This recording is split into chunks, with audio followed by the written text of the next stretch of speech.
Valérie Gisclard m'a demandé de vous présenter la classification, la nouvelle classification 2017 des syndromes d'Ehlers-Danlos, ainsi que les critères diagnostiques pour ces syndromes d'Ehlers-Danlos. Et puis ensuite, donc, mes collègues vous parleront un petit peu de la prise en charge, un petit peu du diagnostic, et puis de la médecine physique et de réadaptation. Donc pour commencer, un rappel rapide sur la définition des syndromes d'Ehlers-Danlos. Donc il s'agit d'un groupe hétérogène de maladies héréditaires du tissu conjonctif caractérisé par une hyperlaxité articulaire, une hyperélasticité cutanée et puis plus généralement une fragilité des tissus conjonctifs qui sont dues donc à des anomalies de biosynthèse et de structure de protéines de la matrice extracellulaire. Cette matrice extracellulaire qui à la fois apporte les propriétés mécaniques au tissu et puis qui permet tout un tas de régulation au niveau des cellules et de diffusion de molécules au travers d'elles. Parmi ces protéines, bien sûr, les collagènes, mais d'autres protéines qui sont en interaction avec le collagène et on en parlera ensuite. La prévalence donc est de 1 pour 5000, c'est-à-dire environ 12 000 de patients en France avec une répartition, comme vous le voyez, qui est très différente selon le type de syndrome d'Ehlers-Danlos, beaucoup plus fréquente dans les syndromes d'Ehlers-Danlos hypermobiles, un peu moins fréquente pour les syndromes d'Ehlers-Danlos classiques, encore moins pour les syndromes d'Ehlers-Danlos vasculaires et beaucoup moins pour les autres types de syndromes d'Ehlers-Danlos, pour lesquels je vous dirai également un mot. Donc historiquement, la maladie elle avait été décrite par deux dermatologues au début du XXe siècle, et puis pendant longtemps on a pensé que c'était une et seule maladie. Et puis en 1960, McCusey qui a commencé à évoquer la possibilité d'une hétérogénéité génétique qui s'est ensuite confirmée, et c'est pour ça qu'on a abouti à ces classifications avec plusieurs types de syndrome d'Ehlers-Danlos, avec des classifications, comme vous le voyez, qui ont évolué. Au début, c'était la classification de Berlin en 1988. Et puis ensuite, on a eu la classification de Villefranche en 1997. Et puis, grâce au progrès scientifique, à l'identification de nouveaux gènes, à des meilleures descriptions, le groupe d'experts internationaux qui a proposé cette classification nouvelle a retenu donc 13 types de syndrome d'Ehlers-Danlos qui sont répartis en 7 groupes pathogéniques. Alors, je suis désolée parce que là, ça va être tout petit pour vous, mais je vais essayer de le faire de manière très simplifiée. Les groupes pathogéniques, qu'est-ce que ça veut dire? Ça veut dire qu'on peut avoir un syndrome d'Ehlers-Danlos, soit si on a un défaut dans la structure primaire du collagène, et c'est le cas des anomalies du collagène de type 1, de type 3 et de type 5, qui sont respectivement responsables de syndrome d'Ehlers-Danlos de type classique, vasculaire, cardiaque valvulaire, arthrocalasique, dermatosparaxis. Mais il peut s'agir aussi de défauts de repliement et de réticulation de ce collagène, qui ne va pas pouvoir être efficace dans la matrice extracellulaire. Et dans cette catégorie, on a les syndromes d'Ehlers-Danlos de type syphoscoliotique. Et puis on a aussi des syndromes d'Ehlers-Danlos qui sont dus à des anomalies dans la structure et la fonction de ce qu'on appelle la myomatrice, qui est en fait à l'interface entre le muscle et la matrice extracellulaire et qui explique des formes de syndrome d'Ehlers-Danlos qui sont associées à des atteintes neuromusculaires.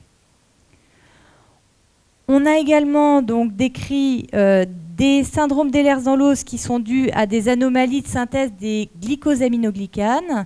Les glycosaminoglycanes, c'est ce qui constitue le gel visqueux dans lequel se noient les molécules de collagène et qui permet un bon assemblage de ce collagène au niveau de la matrice extracellulaire. Une autre forme encore, ce sont des défauts de la voie de synthèse du complément, et c'est le cas du syndrome d'Ehlers-Danlos périodontal. Dans ce cas, vraisemblablement, il s'agirait d'une augmentation de la dégradation du collagène qui expliquerait donc cette expression clinique qui est la même qui ressemble beaucoup aux autres types de syndrome d'Ehlers-Danlos. Et puis enfin, on peut avoir des défauts de processus intracellulaires qui vont en fait aller modifier ce qu'on appelle la transcription des gènes du collagène, c'est-à-dire leur expression. Donc vous voyez que un diagnostic de syndrome d'Ehlers-Danlos, ce n'est pas quelque chose de facile. Et toute cette démarche intellectuelle, on se la pose à chaque consultation, devant chaque malade, et ça explique un petit peu toute cette difficulté, cette lenteur diagnostique pour laquelle on est souvent interrogé. Hein, les gens ne comprennent pas très bien. En fait, c'est une thématique qui est compliquée parce que ça regroupe en fait plusieurs maladies avec des caractéristiques qui sont parfois communes, puis d'autres caractéristiques qui permettent de distinguer un type de l'autre. Alors le type hypermobile, c'est la forme la plus fréquente, mais hélas, dans cette forme-là, la génétique n'est pas encore élucidée. Vous avez vu que dans le tableau précédent, j'en ai pas parlé. Alors il y a plusieurs gènes qui ont été évoqués dans certaines familles, notamment le gène de la ténacine, parfois le gène COL3A1, le même que ce qu'on retrouve dans le syndrome d'Ehlers-Danlos vasculaire, mais c'est vraiment des cas isolés. Ce qu'on sait grâce à des études récentes, c'est que il faut maintenir le syndrome d'Ehlers-Danlos hypermobile dans cette classification des maladies du tissu conjonctif parce qu'en fait, il y a bien une désorganisation de plusieurs composants de la matrice extracellulaire. Ça, c'est quelque chose qui a pu être démontré. Et donc, d'autres recherches sont nécessaires pour aller encore plus loin, mais on est bien dans la bonne classification. Les patients donc, qui ont un syndrome d'Ehlers-Danlos hypermobile, ils se présentent avec une hyperlaxité articulaire généralisée, des épisodes d'entorse et de luxation à répétition, avec des conséquences orthopédiques à long terme, un handicap fonctionnel, des douleurs chroniques, et puis bien sûr une diminution de la qualité de vie. Paradoxalement, par rapport à d'autres types de syndrome d'Ehlers-Danlos, l'atteinte cutanée est pas très importante, en tout cas pas aussi importante que dans d'autres. Alors le problème, c'est qu'au fil des années, quand on dit entorse, quand on dit luxation, tout le monde peut un peu se retrouver parce que qui n'a pas fait d'entorse ou de luxation dans sa vie? Pas grand monde finalement. Et puis chez les femmes, il y a beaucoup de patientes ou de femmes pas malades qui ont de l'hyperlaxité. Et donc on s'est retrouvé avec... alors que c'était un diagnostic qui était initialement très peu évoqué, finalement qui est devenu un diagnostic très souvent évoqué, et beaucoup de diagnostics qui n'étaient pas forcément justifiés. Et de là est née une réflexion au niveau international, réflexion qui a été menée par un consortium d'experts qui a abouti à une grille de critères pour poser et pour aider le médecin à poser le diagnostic de syndrome d'Ehlers-Danlos hypermobile. Alors c'est la grille de critères que vous voyez en bas à droite, c'est écrit tout petit et j'ai essayé de la simplifier au maximum, mais c'est une grille que vous retrouvez sur Internet, à la fois sur le site de l'UNCED et puis sur le site de l'EDS Society. Alors, parmi ces critères, donc, vous voyez, il y en a 3 en rouge, ils sont incontournables. C'est-à-dire qu'il faut l'hyperlaxité articulaire, et l'hyperlaxité articulaire, ça se mesure. Je ne rentrerai pas dans les détails ici, mais les médecins ont l'habitude maintenant. Il faut avoir éliminé les autres types de syndrome d'Ehlers-Danlos, parce que vous avez bien compris que cette classification, elle est compliquée et qu'on ne va pas aller poser un diagnostic immédiat de syndrome d'Ehlers-Danlos hypermobile sans avoir éliminé des formes de syndrome d'Ehlers-Danlos qui peuvent avoir une prise en charge tout à fait particulière et nécessiter un suivi vraiment spécifique. Et puis bien sûr, il faut éliminer tous les diagnostics différentiels et ils sont très nombreux. Pareil, je n'aurai pas le temps peut-être, mais ma collègue l'abordera peut-être ce sujet des diagnostics différentiels. Ils sont nombreux et il ne faut pas aller poser un diagnostic de syndrome d'Ehlers-Danlos hypermobile avant d'avoir vraiment eu tout ce cheminement diagnostique au préalable. Et puis, le critère 2, donc, c'est le fait d'avoir 2 des 3 manifestations ABC. Alors, le B, c'est très simple, c'est le fait d'avoir un apparenté au premier degré qui présente tous les critères pour un syndrome d'Ehlers-Danlos hypermobile. Le C, c'est très simple aussi, on en a déjà parlé, puisque ce sont les luxations à répétition, les entorses à répétition, les douleurs. Le A, c'est en fait la présence parmi ces 12 signes cliniques de 5 signes cliniques chez votre patient. Et donc, si vous avez 5 signes cliniques parmi ces 12, vous pouvez matcher le critère A.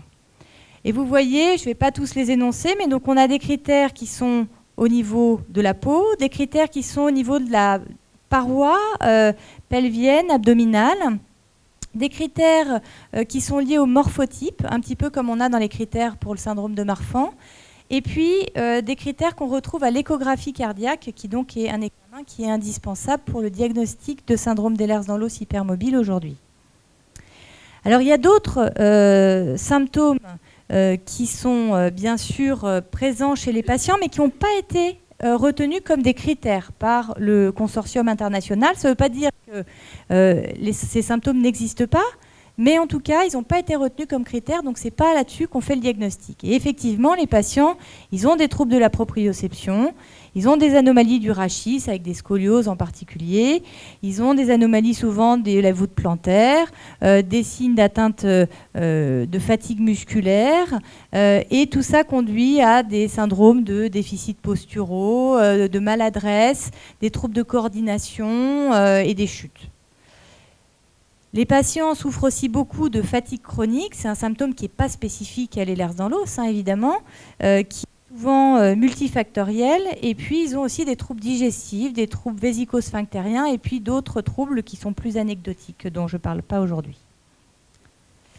Alors, juste un mot sur chaque type des autres syndromes d'Ehlers-Danlos, juste pour illustrer ce qui les caractérise le plus, parce que je n'ai pas beaucoup de temps.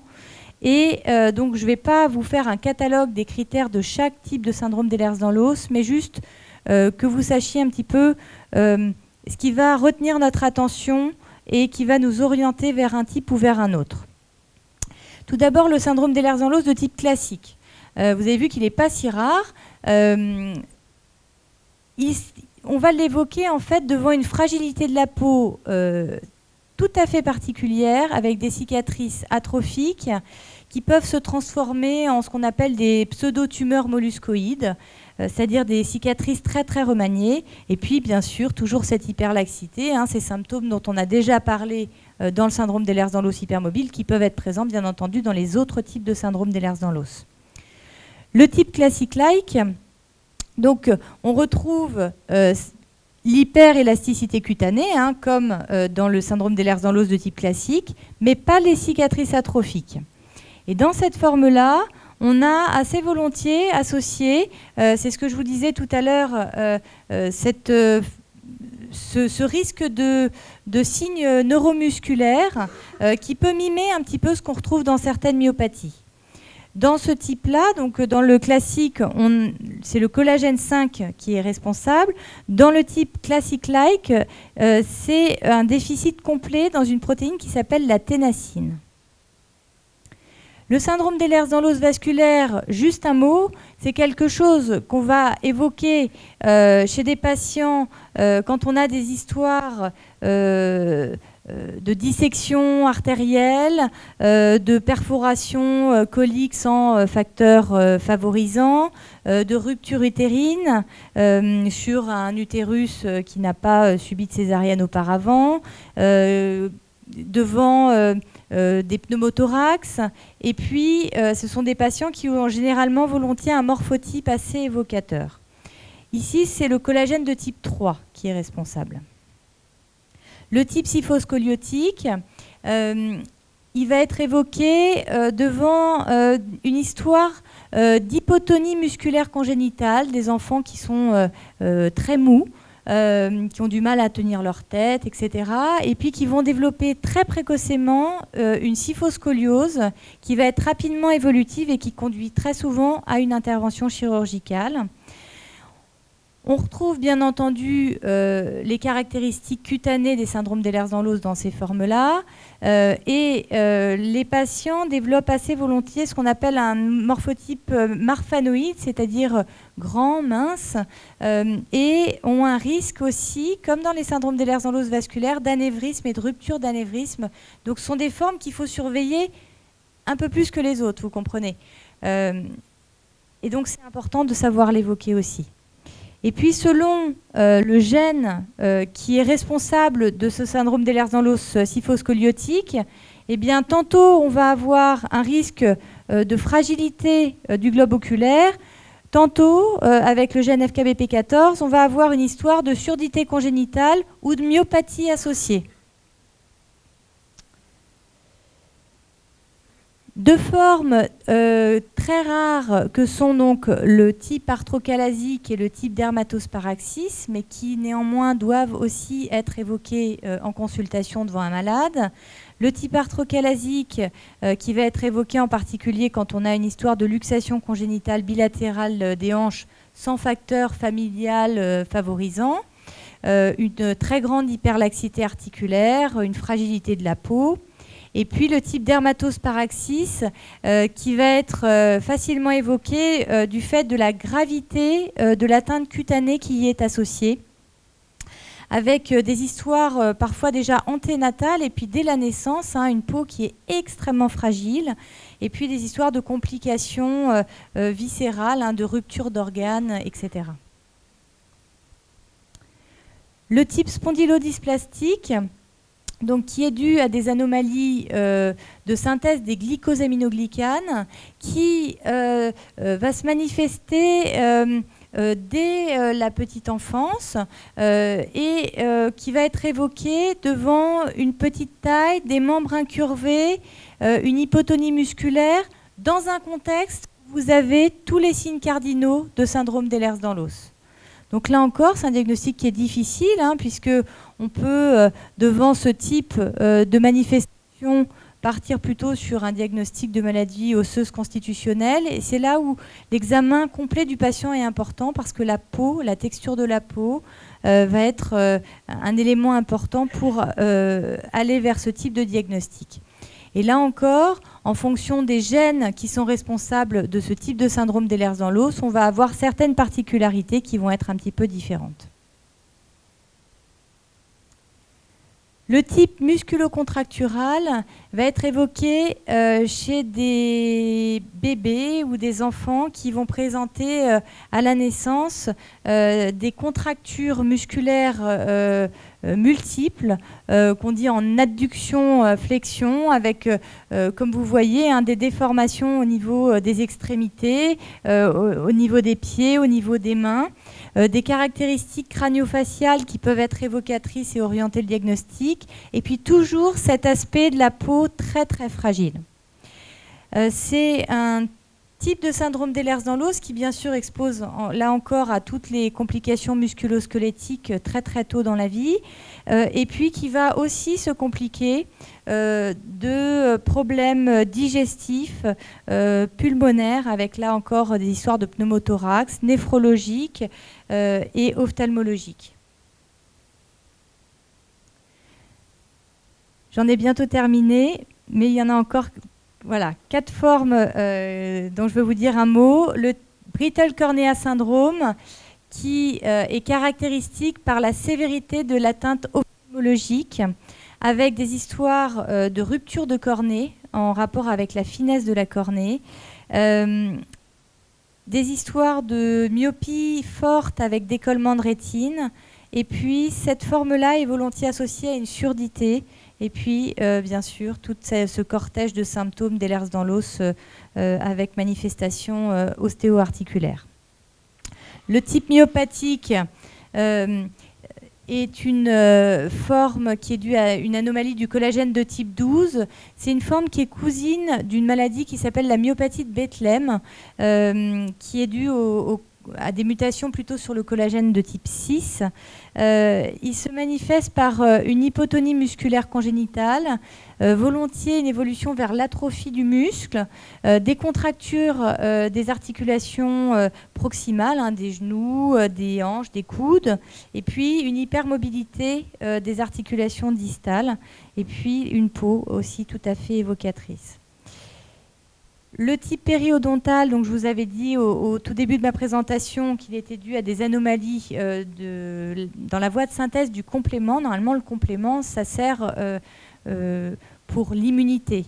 Et donc, c'est un type de syndrome d'Ehlers-Danlos qui expose à des complications infectieuses davantage. Et puis, sur le plan ORL, on retrouve une périodontopathie sévère, c'est-à-dire que les gens vont perdre toutes leurs dents dès l'adolescence et en général vers 20 ans ils n'ont plus du tout de dents parce que la dent ne tient pas. il y a un détachement de la gencive. Donc ça, c'est quelque chose, voilà, il faut bien examiner aussi la bouche des patients.